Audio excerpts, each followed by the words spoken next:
लोगों ने जो है कुरान की एक आयत के ऊपर हम लोग बात कर रहे थे, यसअलूनका माज़ा युनफिकून, ये आपसे पूछते हैं, है ना। प्रॉफिट मोहम्मद के सत्संगी जो थे वो उनसे पूछते थे कि हम क्या खर्च कर दें, कितना खर्च कर दें। कर तो रहे हैं खर्च, आपने हमसे दान देने को कहा, आपने हमसे सदक़े देने को कहा, आपने हमसे ज़कात देने को कहा, हम लगातार खर्च किए चले जा रहे हैं, किए चले जा रहे हैं, लेकिन आप बार बार कह रहे हो नहीं और करो और करो और करो। तो आखिर में जाहिर सी बात है कोई भी इंसान ये पूछेगा ना कि अच्छा कितना खर्च कर देंगे, एक बार में बता दीजिए आप हमको, है ना। यसअलूनका माज़ा युनफिकून, ये मैं अरबी की बात अब पढ़ रहा हूँ इसको, तो अभी मैं जैसे संस्कृत में पढ़ रहा था ऐसे जो है वो अरबी में मैं इसको पढ़ने की कोशिश कर रहा हूँ कि क्या खर्च कर दें। तो कुल अफ़्व, कहा गया उनसे कि तुम्हारे पास तुम्हारी ज़रूरत से ज़्यादा जितना भी है सब खर्च कर दो, तुम्हारी ज़रूरत से ज़्यादा जितना भी है सब खर्च कर दो। जमा करना नॉट अलाउड। जमा क्या चीज़ की जाती है, मेरे पास एक्स्ट्रा खाना बच गया, एक्स्ट्रा बच गया, ज़रूरत का नहीं था, खा लिया जितना खाना था, सबकी 2-2 रोटी, 3-3 रोटी, 5-5 रोटी, जिसकी जितनी भूख थी सबने खा लिया, उसके बाद भी बच गया। उस बचे को जो हमारी ज़रूरत का नहीं था उसको उठा करके मैंने फ्रिज में जमा कर लिया। जमा क्या चीज़ की जाती है, जो आपके पास एक्स्ट्रा आपकी ज़रूरत से ज़्यादा आ गई है उसको जमा कर लिया जाता है, राइट। कुरान ने क्या कहा, कुरान ने कहा कि अल अफ़्व, अल अफ़्व, बोलिए ज़रा एक बार, अल अफ़्व, ज़रूरत से ज़्यादा खर्च कर दो, है ना। कहाँ खर्च कर दें उसके ऊपर हम लोगों ने जो है वो चर्चा करी थी। माता पिता के ऊपर खर्च कर दो, अपने सगे संबंधियों पे, रिश्तेदारों पे खर्च कर दो, अपने आसपास तुम्हारे जो दोस्त लोग रहते हैं उन पर खर्च कर दो, यतीमों पर खर्च कर दो। वो यतीम नहीं जो उर्दू भाषा में इस्तेमाल होता है, बिन बाप का, बिन बाप का बच्चा वो यतीम कहलाता है नहीं। अरबी ज़ुबान में यतीम उसको कहते हैं जो समाज में बेसहारा रह गया हो। कि मुझसे क्या मतलब, उसके साथ हो रहा है ना। अच्छा, इस नजरिए से थोड़ी देर को ध्यान लगाइए, क्या मैं और आप भी यतीम नहीं है। आम तौर से कोई मुसीबत आ जाती है तो जल्दी कोई हमारी आपकी हेल्प करने को कोशिश नहीं करता, अरे होगा, मुझसे क्या, मेरे परिवार का तो नहीं है ना जिसका एक्सीडेंट हुआ है, दैट्स ऑल, मैं चला। जो समाज में बेसहारा रह गया है, जिसका संरक्षण करने वाला, जिसकी सेफ्टी करने वाला कोई नहीं बचा है, इसी मतलब में उर्दू भाषा के अंदर जो है वो उसको यतीम कहा गया। चूंकि जब बाप का साया उठ जाता है सर से तो वो बच्चा भी बेसहारा हो जाता है, इसलिए उसको जो है वो यतीम कह लेते हैं। लेकिन अरबी जुबान में जरूरी नहीं है कि बाप का साया सिर से उठा हो सकता है बाप का साया हो, बाप हो, पिता हो उसका, लेकिन फिर भी समाज में बेसहारा रह गया, पूरा घर उनका, पूरा खानदान उनका वो बेसहारा रह गया, तो उसको जो है वो यतीम बोलते हैं। मिस्कीन, किस पर खर्च करना है, मिस्कीन पर खर्च करना है। मिस्कीन हम लोग कह देते हैं मजबूर, आमतौर से एक आम भाषा में उर्दू में हम लोग इस्तेमाल कर लेते हैं मिस्कीन को। अरबी जुबान में मिस्कीन उसको कहते हैं जिसकी ठीक ठाक जिंदगी चल रही हो, एवरेज, अच्छी खासी चल रही थी, हंसी खुशी चल रही थी, तृप्त था, कोई परेशानी नहीं थी, लेकिन एकदम से हालात ने करवट बदली और एकदम से उसकी जिंदगी रुक गई, ठक से वहीं पर रुक गई।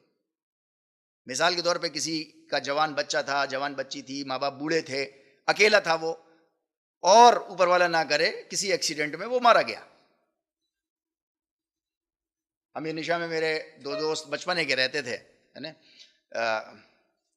वो 2 बेटे थे अपने घर के, और कोई उनकी औलाद नहीं थी। वो नीचे उनकी दुकानों पे, अमीर निशा की जो दुकान है उसमें लड़ाई हुई, और वो बीच बचाव के लिए गए। उन्होंने कहा कि अरे ये तो मेरे दोनों दोस्त हैं, और एक छोटे वाले के दोस्त थे, एक बड़े वाले भाई के दोस्त थे, दोनों गए मिलने के लिए, उनको अलग अलग करने के लिए, वहाँ गोली चली और दोनों का उसी वक्त। अच्छा, ये टक से जिंदगी रुक गई ना उस घर की। वो जवान बच्चे थे, है नहीं, 42 साल, 45 साल, ऐसे 40 साल, 35-38 साल ऐसे उम्र थी उन बच्चों की। तो मिस्कीन अरबी जुबान में उसको कहते हैं जिसकी ठीक ठाक जिंदगी चल रही हो, एवरेज जिंदगी चल रही हो, लेकिन किसी वजह से बिजनेस में ऐसा लॉस हो गया, जरूरी नहीं है जान का नुकसान हो, बिजनेस में ऐसा नुकसान हो गया कि रातों रात, अभी तक करोड़पति थे, लखपति थे, बहुत अच्छी बिजनेस चल रही थी, लेकिन रातों रात कुछ ऐसा हुआ कि जो है जिसको कहते हैं ना फुटपाथ पे आ गए, राइट, जिंदगी रुक गई, जीवन रुक गया। तो अरबी जुबान में इसको मिस्कीन बोलते हैं। तो तुम्हारा जमा माल नहीं, तुम्हारी जरूरत का जितना है, जरूरत से मुराद जितनी आपकी जरूरत है उतना खर्च कर लो, लालच नहीं। ये फैसला आपको करना है, मुझे करना है, जिसका है माल, जिसने कमाया है। तुम्हारी कितनी जरूरत है, हो सकता है वो जरूरत मेरी इतनी भर हो कि 10-12 हज़ार 15 हज़ार में मेरा काम चल जाता हो सकता है मेरी जरूरत ऐसी हो कि मैं BMW कार रखने वाला हूं, मेरी स्टेटस ऐसा है, मेरी सोसाइटी ऐसी है, यानी मेरा 2.5-3 लाख रुपए का खर्चा है महीने का। ओके फाइन, तो फिर कमाई भी वैसी होगी तुम्हारी, रख लो, अपना खर्चा पूरा कर लो, जितना भी खर्चा है तुम्हारा वो सारा खर्चा पूरा कर लो। उसके बाद जो एक्स्ट्रा तुम्हारे पास हो गया, अब जो तुम्हारी जरूरत का नहीं है, जिसको अब तुम अगले लम्हे जमा करने जा रहे हो, जमा करने के बहुत सारे तरीके हैं, जहां कहीं भी जमा करने के लिए जा रहे हो तो कहा गया कि उसको खर्च कर दो, वो नहीं जमा करोगे।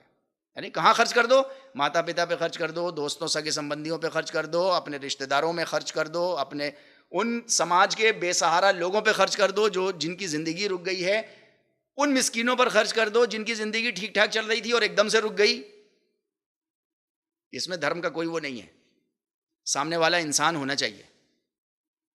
ऐसा नहीं कि मुसलमानों को कुरान कह रहा है कि मुसलमान के ऊपर खर्च कर देना, ईसाई पे मत करना, हिंदू पे मत करना, नहीं, ऐसा कहीं नहीं कह रहा। क्या कह रहा है, सामने वाला इंसान हो, बेसहारा हो, मानव होना चाहिए, उसके ऊपर खर्च कर दो, मिस्कीन के पर खर्च कर दो, यात्रियों पर खर्च कर दो। मेरा अपना खर्चा, मिसाल के तौर पे मेरा अपना खर्चा 70-80 हज़ार रुपये महीने का हो घर के अंदर, लेकिन मैं आपके शहर में गया है नहीं, और वहाँ जा करके मेरा ATM कार्ड भी छिन गया, मेरा पैसे भी छिन गए, मैं सब कुछ हो गया, मैं लाचार मजबूर बेसहारा हो गया ना, मेरी बिल्कुल ठीक ठाक जिंदगी चल रही थी, एकदम से ठक से रुक गई, मिस्कीन बन गया। कितने लोग हमारे यहाँ मेडिकल कॉलेज में आते हैं, या मेडिकलों में आप जाइए जहाँ जो बड़े मेडिकल कॉलेज हैं खास करके, वहाँ पर अपने घर के अच्छे लोग होते होंगे बेचारे, लेकिन रातों में बाहर देखिए सड़क पे जो है वो उनको सोने को वो हो पाता है, इंतज़ाम हो पाता है। तो बहरहाल कोई भी यात्री है, आप उसके ऊपर खर्च कर दीजिए, अपने मेहमानों के ऊपर जो है वो खर्च कर दीजिए। पिछली बार हम लोगों ने बात करी थी कि मेहमान अतिथि, भारतीय संस्कृति में तो बहुत ऊंचा उसका मुकाम है, अतिथि देवो भवा, अतिथि देवो भवा, मतलब अतिथि देव है। इससे आमतौर से जो है वो कुछ लोगों को गलतफहमी हो जाती है। देव कहते हैं ऊपर वाले को कहते हैं, देव कहते हैं देने वाले को। अच्छा, देने वाला, सब कुछ देने वाला वो ऊपर वाला है। अच्छा, अगर हम उसको सिर्फ देव समझ रहे हैं तो फिर माता पिता कुछ नहीं देते, गुरु कुछ नहीं देता, नहीं नहीं देते हैं, वो भी देते हैं, नहीं तो जमीन पे भी देव हैं, जमीन पे भी देने वाले लोग हैं, लेकिन वो कैसा देव है, वो देवो देवा है, वो देव का देव है, देवों का वो देव है। भारतीय संस्कृति में एक जो है वो कुछ लोग आते हैं, है ना, त्वमेव माता च पिता त्वमेव, इसका मतलब होता है कि तुम ही मेरी माता हो, तुम ही मेरे पिता हो, तुम ही मेरी माता हो। ऊपर वाले को कहा जा रहा है तुम ही मेरी माता हो, तुम ही मेरे पिता हो। ऊपर वाले को पिता के फॉर्म में संरक्षक करने वाला, यानी सुरक्षा देने वाला, माता ममता देने वाला। प्रॉफेट मोहम्मद ने कहा ना कि ऊपर वाला जो है वो 70 माओं से ज्यादा प्यार करता है। अलंकृत भाषा है ना माँ, माँ किसी के लिए भी इस्तेमाल हो सकता है। माँ के लिए हम लोगों ने पिछली बार बात करी थी कि माँ के लिए कोई सेक्स, कोई जेंडर, मेल फीमेल होना कोई जरूरी नहीं है। मैंने अपने जीवन में 48-50 साल में बहुत से ऐसे बापों को देखा है जो माँ का रोल भी अदा कर रहे हैं, और बहुत सी माओं को देखा है और बड़ी बहनों को देखा है जो पिता का रोल अदा कर रही हैं। नहीं है उनके घर के हालात ऐसे, वो कर रहे हैं अपना, यानी तो तमेव माता च पिता तमेव, तुम ही माता हो, तुम ही हमारे पिता हो। त्वमेव बंधुश्च सखा त्वमेव, तुम ही मेरे बंधु हो, कहते ना बंधु रिश्तेदार, है नहीं, तुम ही मेरी सखा हो, तुम ही मेरे दोस्त हो। फिर उसके बाद त्वमेव विद्या द्रविणम त्वमेव, द्रविणम त्वमेव, द्रविणम कहते हैं बहुत ज्यादा ताकत देने वाला, है नहीं, तुम ही मेरे दोस्त हो, तुम ही मेरे सखा हो, तुम ही मेरे रिश्तेदार हो, तुम ही विद्या हो, विद्या देने वाले भी तुम ही हो। विद्या समझ रहे ना हम लोग, ज्ञान, ज्ञान देने वाले भी तुम हो। त्वमेव सर्वम, सर्वम कहते हैं हर जगह रहने वाला, हर जगह मौजूद, त्वमेव सर्वम मम देवो देवा, देवों के देव हो तुम। नीचे देने वाले हैं, बहुत लोग हैं देने वाले, एक दूसरे को हम लोग आए दिन कुछ ना कुछ देते रहते हैं, कोई गिफ्ट देता रहता है कोई वो, तो संस्कृत जुबान में उसको देव बोलते हैं। लेकिन वो कैसा देव है, अगर आप उसको कंपैरिजन में लेके आएंगे तो फिर वो देवो देवा है, फिर वो देवो देवा है, ऐसा करके।